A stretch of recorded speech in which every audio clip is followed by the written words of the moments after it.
Now, so much then for the 3 minutes from the politician. Now you're going to hear from people who really do know. And the first of those I've heard speak before at a Place to Be event. I think he's a truly inspirational human being. Simon Marshall has 23 years' experience of working in education in the North East, and the last 13 he's specialised in leading schools in challenging circumstances. His experience, which I've heard him talk about, as I say before, working in extremely challenging communities, has led him to develop a school improvement strategy that focuses on developing a culture of emotional intelligence and mental well-being within the school as the essential foundation on which education is built. Let Simon talk to you about it because he has forgotten more about it than I will ever know.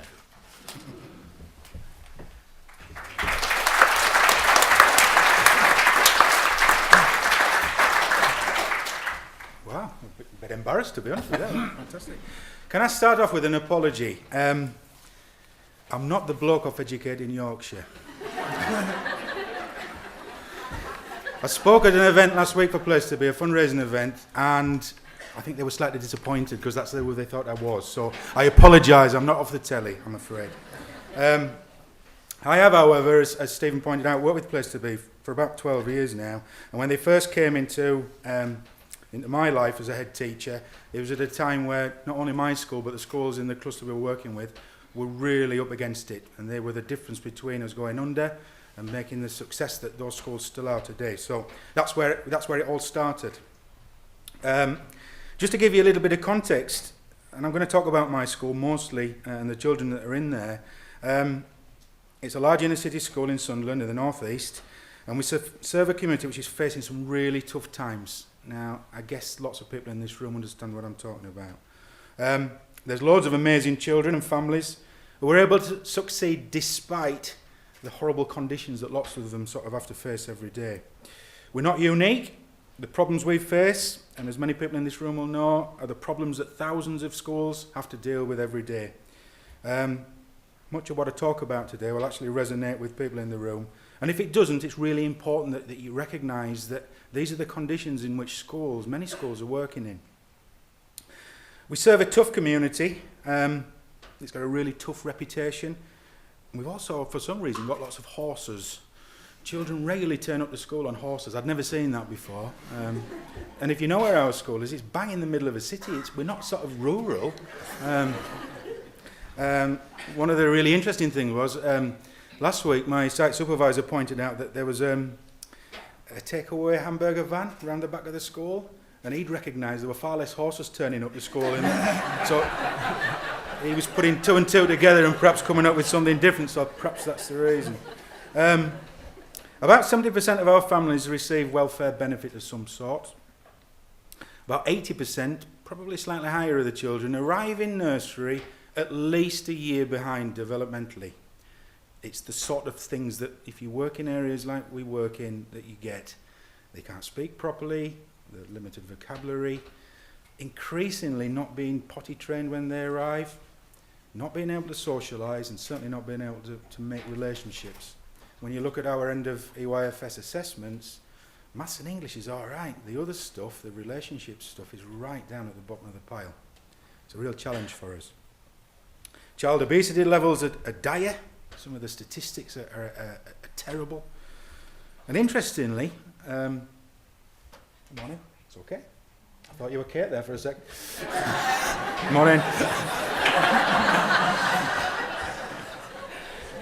The average life expectancy for a family living on the estate that we serve is 7 years less than the part of the city that I live in, which is about 2 miles away. We're not talking about Chelsea, we're talking about within the same city. We're not comparing two different places, we're comparing the same city. 7 years difference. There's got to be something in there about what we do at school as a starting point to change some of those stats. The more I do this work, though, the more certain I get that, contrary to whatever Simon Cowell says, educational achievement is the key to breaking this cycle. I guess for every millionaire that's got no academic qualification, there's probably 10,000 people signing on the door somewhere. It's not helpful when people make comments that they should think about first. Success in schools provides options and a level of self-determination that many of our families don't have. But, and it is a big but, success is unlikely to happen if the extreme barriers to learning that many of our children face is not understood and addressed. In my opinion, I really don't get involved in the politics of anything. In my opinion, spending money on a new curriculum, on new policies, on any of that, never really will have the long-term impact unless we begin to understand the real issues that are affecting some of our most challenging schools.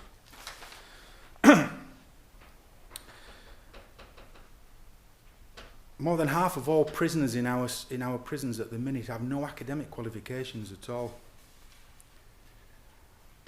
These statistics like that help you realise that if we get it wrong in school, there is a long-term implication. It's not about what your children get when they're 11 when they do Key Stage 2 SATs. It's about their ultimate life chances and the fact that if they're not academically successful, those life chances disappear on a daily basis. Many of the families we work with have developed a fatalist attitude. It's created by conditions of poverty, poor self-esteem, low confidence. I'm going to tell you a little story about my first day at Highfield when I started there. And it's really, I'm really not laughing at anyone. I'm really protective of my school, you know, and I'm protective of the community. But this story sort of sums one or two things up. I was standing on the gate welcoming everybody in. I like to do that every morning. And I was surprised to see a mum bringing us children in, dressed in leopard print pyjamas, a dressing gown and Ugg boots, as she brought the kids in. She stood on the yard talking to the other parents for about 10 minutes, as if it was the most natural thing in the world, never batted an eyelid. I was even more amazed when she turned up on the night time, leopard skin, dressing gown, Ugg boots. Now she had some sunglasses on. Her day obviously had started and ended in the same place. There'd been no difference, that she'd not been any routines. It was a different experience from the one I expect. Doesn't happen now. We've changed that culture by a long way, but it just gives you an idea of some of the limitations that our families have on their self-made limitations in some cases. Many of the families we work with are brought up to accept their situation, with lives that remain unfulfilled and uninspired, a total absence of aspiration to do anything to change. These attitudes become ingrained within families, and unless they're challenged, the children start the fatalist journey from a very young age.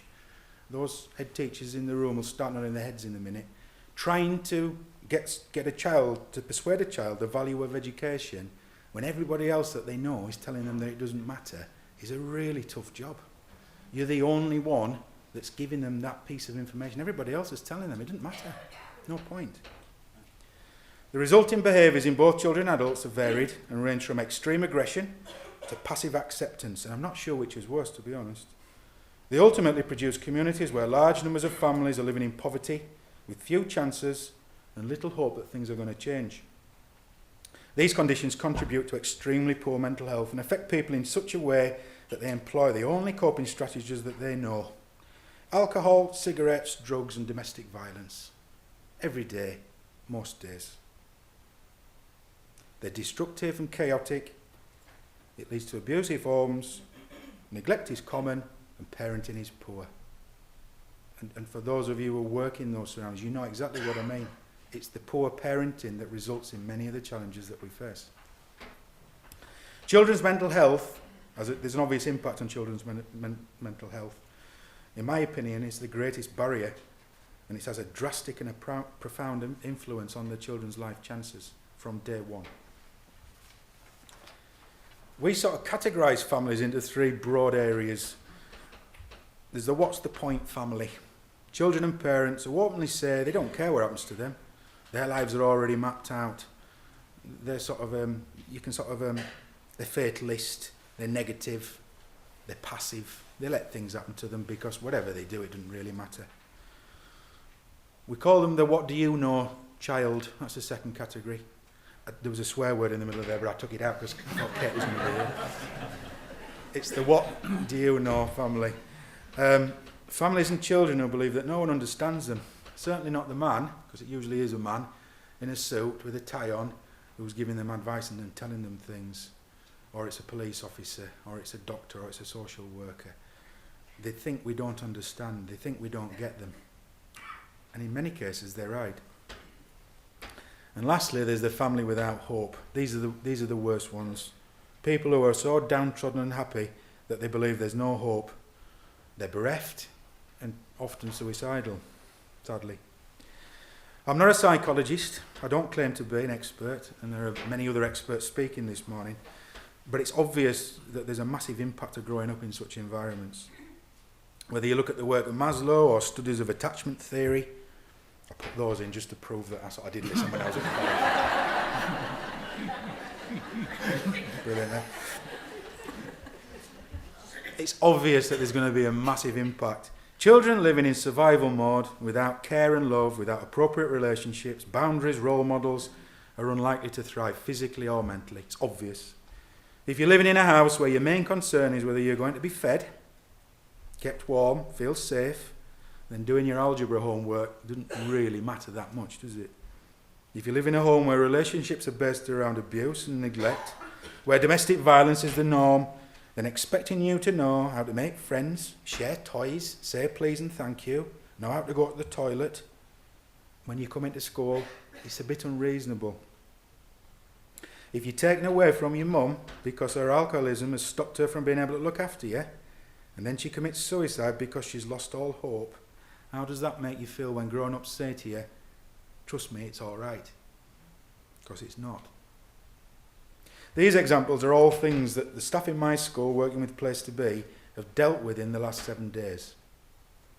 It's quite an easy job to write something for Place to Be because, like most of you in the room, these stories, they're not stories from history, they're stories, living stories in real time that happen every day. Sitting as I did last week as a little girl of 5 is told that her mummy's gone to heaven and she won't be seeing her again affects you in many ways. I'd be lying to you if I said that there weren't a few tears when I was driving home that night. It also made sure that my little girl got an extra special cuddle because that's what it makes you think of when I was sitting in that room. I was thinking of my family.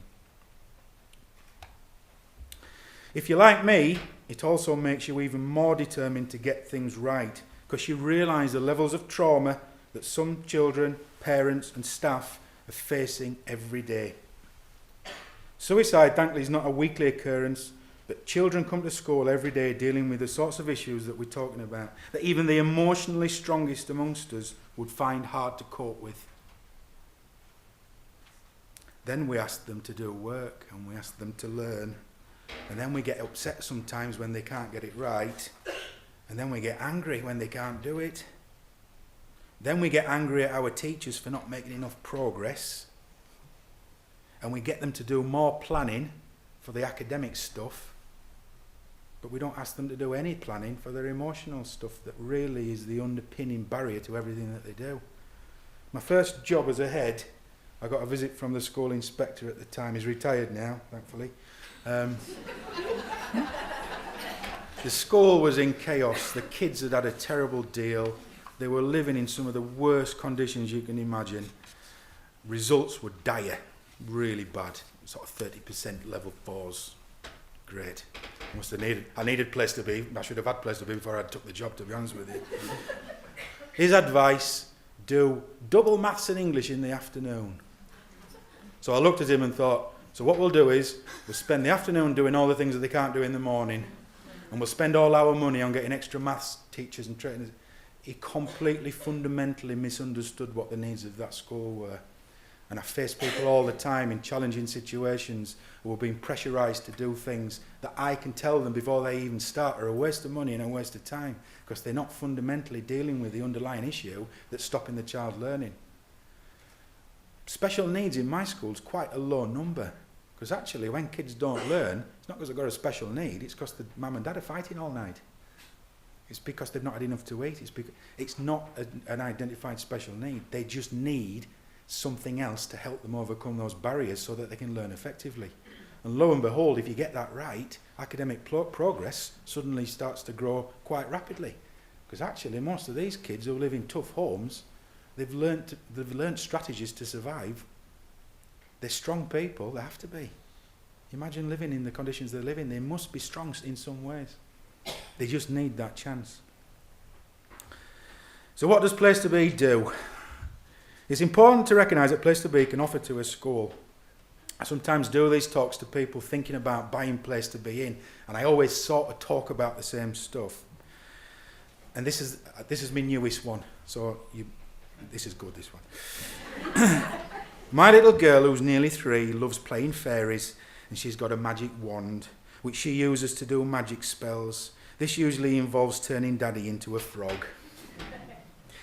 Unfortunately, Place to Be doesn't have a magic wand. It can't do magic, and as we all know, it's not that simple.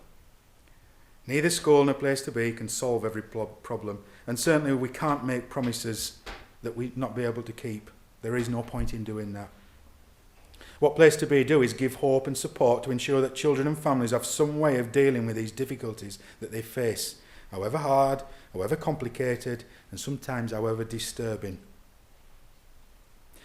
We also have to accept that however hard we try, however good we are at developing these processes in school, some families will never respond. We aren't miracle workers. I'd googled something on the train coming down yesterday. I tried to find out who'd said this quote. The impossible we do immediately, miracles take a little longer. I don't know who said it, but they were right. Place to Be some days can do the impossible. Sometimes they have to. Sometimes it is that quick and instant, and I'll talk about that in a moment. But miracles is what it's going to take for some families who are already so deep in it. It is a miracle to get them out.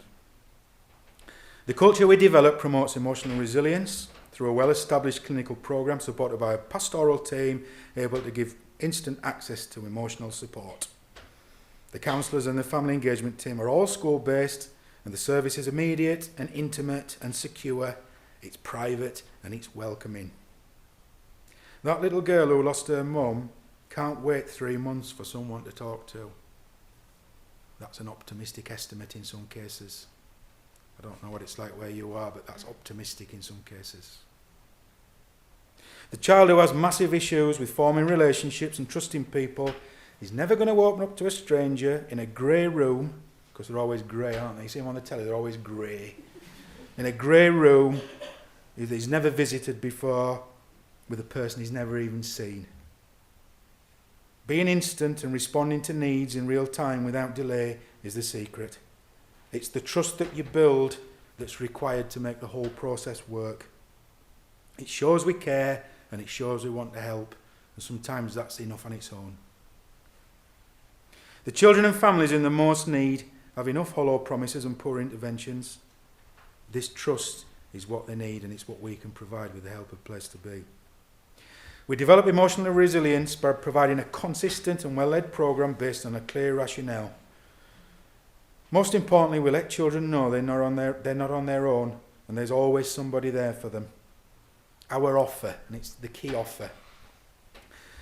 We offer a voice to children and adults who have no one to turn to.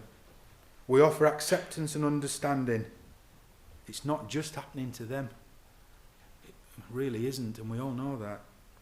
Children and adults get an opportunity to ask for help and receive support without being judged.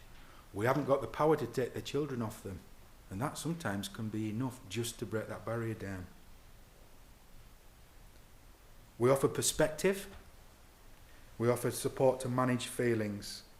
We offer support to develop coping strategies that don't involve cheap vodka and cigarettes, which seems to be the drink of choice at the minute for us. And we offer a level of self-determination and control both for children and adults and staff. The service meets the needs of children and adults in many ways.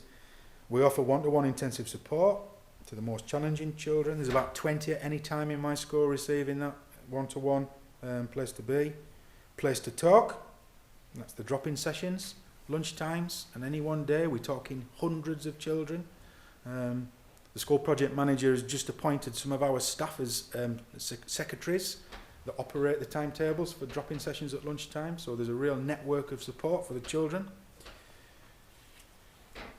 We offer Place for parents. We've got a 5-day model in school. We have 5 days full service, and on a Friday we totally dedicate the whole day to supporting parents, which has been massively important and targeting some of our real hard to reach families. Place to Think offers support to staff. Going into an office and telling the team who work in EYFS that the little girl's mum committed suicide last night and could they keep an eye on her today isn't the easiest conversation to have. It's not the easiest conversation to give to someone, and expecting young staff without that experience to deal with it is almost an impossible task. Place to be are there. At least 2 of them I know visited the school project manager that day for what I don't know, confidentially, but just to unload, I guess. Underpinning everything we do, however, is our determination to provide the highest academic standards. There is no strategic decision made in school which doesn't first ask this question: how will this help the children to learn? Emotional resilience alone doesn't improve a child's understanding of long division or adverbial clauses. Again, I'm not really sure what that means. I just thought I'd put it in. The only thing that will do that is high quality teaching. Simply trying to improve the quality of teaching, however, without meeting the children's emotional needs, in my experience, provides only limited success. Place to be will not raise academic standards, but what it does do is create the right conditions for learning, and in the most challenging circumstances it gives the teacher at least a fighting chance of being successful. Funding Place to Be without a really clear strategy for improving the quality of teaching is a wasted opportunity, in my opinion, and always proves to be similarly ineffective. If you can't get your teaching right, the standards aren't going to go whatever else you do. The work we do in partnership with Place to Be is characterised by some very clear ideals. We're totally committed to creating new traditions in our school and within our community, and I know it works because it worked in the other schools that have introduced this. The new traditions are based around some really clear attitudes and characteristics. Be optimistic, look forward and be positive. Desire, make things happen. Don't let life happen to you. Determination, when it gets hard, and we have to accept that it will get hard, keep going. Hope, know that however hard it gets, it can get better. An expectation, we can all succeed, and it should be expected that it's going to happen. Interestingly, when I do interviews now for newly qualified teachers or any teacher that comes to school, one of the questions I ask them always involves a sort of a review of those 5. It's really interesting to see what some of the young teachers come up with, because it's attitudes and characteristics I want to employ. You can be as skilled in teaching as you want. If you can't connect with the ethos of our school and into the culture, it's a waste of time. So that's really clear when we advertise and when we appoint anyone. I believe it's possible to create these new traditions, and the head teacher's role as leader and role model within the community is vital in this process. We've got to demonstrate the behaviours and attitudes required to make these changes possible, and we must be strong enough to resist the obvious challenges that schooling will undoubtedly face. This always gets a laugh. In my experience, the conversations about paying for Place to Be always are the starting point of the debate in any school. Quite often, even when people accept it's exactly what you need, when the bill arrives on the desk, that's when all the conversations really start. In my opinion, the question is, can we afford not to have Place to Be in my school? And over the past 12 years, I've quite often had to make financial decisions that have been quite difficult, but one fundamental given is that Place to Be will be at the heart of everything that we do. But it's not easy, especially if you have, as I had in my first school, the chair of governors who they wheeled in a wheelchair for the interview, who chain smoked through the entire process. Sometimes you are educating other people as well as the children and parents. You're all laughing because you know exactly what I mean. Without the drive and energy that I think head teachers need to have, and a clear understanding of Place to Be and mental health in general, I always think that the impact is diluted. Controversially, I also think if you give Place to Be free to people, it has far less impact. You start paying for things, you want it to work. You have far more of an interest in getting involved and making that drive forward. However, if you want to give it free, be my guest. I'm quite happy. But you know what I mean. Like thousands of communities in our country facing a tough time, the community which my schools serve and the city in which we live has a proud heritage and a fighting spirit that for many years, for many reasons, has been eroded. We're not a basket case. We're not looking for people to feel sorry for us. We just want a chance. And I guess the communities that you all serve are exactly the same. We're having some tough times and things are going bad for us at the minute, but that isn't a reason for us to stop. In fact, it's just a reason for us to try harder to get back to where we need to be. What we can do with a supportive place to be is generate the right spirit and attitude for the communities to start to deal with their difficulties and make decisions required to change things for the better. Making them more emotionally resilient is the first step. We want them to understand that their lives are not defined by the actions of others and that they can determine their own future, whatever their background, whatever the challenges they face. With determination and hard work, anything is possible. One obvious fact is that continued failure to ensure children are academically successful will simply create the next generation of parents dependent on the state.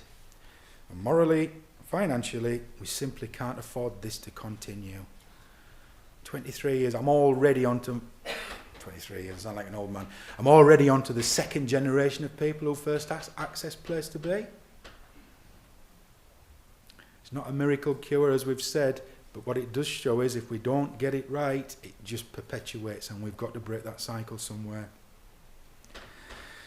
There's a great deal of compassion in the work that Place to Be do.